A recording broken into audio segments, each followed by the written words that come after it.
विपक्ष चुनाव में रोजगार और महंगाई को किनारे कर संविधान के बदले जाने की बात करता है, डर फैला रहा है। ये सारे मुद्दे यूं ही विपक्ष के सियासी तर्कश से बाहर नहीं आ रहे। इसके पीछे विपक्ष की सोची समझी रणनीति है। दरअसल विपक्ष के पास बीजेपी और मोदी के चेहरे को टक्कर देने के लिए कोई ठोस चेहरा या मुद्दा नहीं। इस बार के चुनाव में एंटी इनकम्बेंसी भी हावी होती नहीं दिख रही उस तरीके से। यही वजह है कि संविधान और आरक्षण को लेकर बीजेपी और मोदी सरकार के खिलाफ नैरेशन गढ़ने की कोशिश कर रही है विपक्ष। दूसरी वजह, यूपीए 1 और यूपीए 2 के शासनकाल में भ्रष्टाचार के कई आरोप लगे। इंडिया गठबंधन में शामिल दलों में अरविंद केजरीवाल और हेमंत सोरेन जेल में। लालू परिवार पर भी भ्रष्टाचार का बहुत सारे आरोप हैं। ऐसे में विपक्ष के लिए सरकार के कामकाज पर सवाल खड़ा करना थोड़ा असहज हो जाता है, क्योंकि जैसे ही आप इस तरह की बैटिंग करेंगे, बॉलिंग जो होगी वो उस तरह की होगी कि हमने ये किया, आपने क्या क्या किया। तो शायद विपक्ष नहीं चाहता कि उन सारी बातों को दोहराया जाए इस चुनाव के दौरान। एक वजह हो सकती है। अब तीसरी वजह, विपक्षी दलों को चुनाव में अल्पसंख्यक वोटरों से काफी उम्मीद रहती है।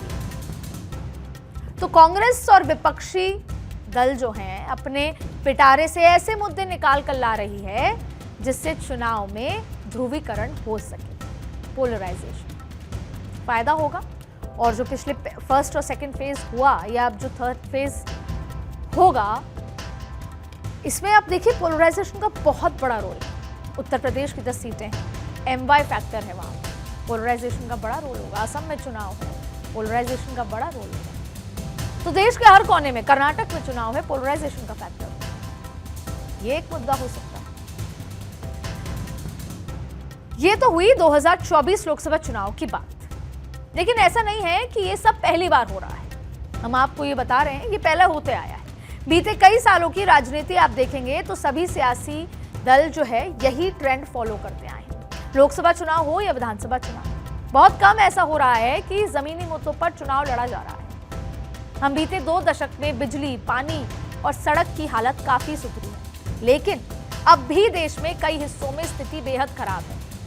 आप नोएडा से लखनऊ जाएंगे, आपको जबरदस्त सड़क मिलेगी, लेकिन फिर आप लखनऊ से, ये मैं इसलिए कह रही हूँ क्योंकि मैं पूरे देश में चुनाव के चलते भ्रमण करते हुए आई हूँ, तो आप गांव की तरफ, क्योंकि हम सिर्फ अर्बन इलाके में पता कर लेते हैं कि लोग क्या सोचते हैं और उसी आधार पर हम ये तय करते हैं कि किसकी सरकार आ रही है, इसलिए हम गांव के इलाके में भी गए। चाहे फिर मैं कर्नाटक की बात कर लूं, सिर्फ उत्तर प्रदेश की बात करूं, अर्बन इलाकों में सड़कें बहुत अच्छी है, हाईवेज बहुत अच्छे हैं, लेकिन जब आप गांव की तरफ जाएंगे तब आप देखिए कि आप वो 200 किलोमीटर जो आप दिल्ली से, गुड़गांव से जयपुर का सफर 3.5 घंटे में तय करते हैं, वही 200 किलोमीटर 6.5 घंटे आप उन गांव की गलियों से तय करते हैं।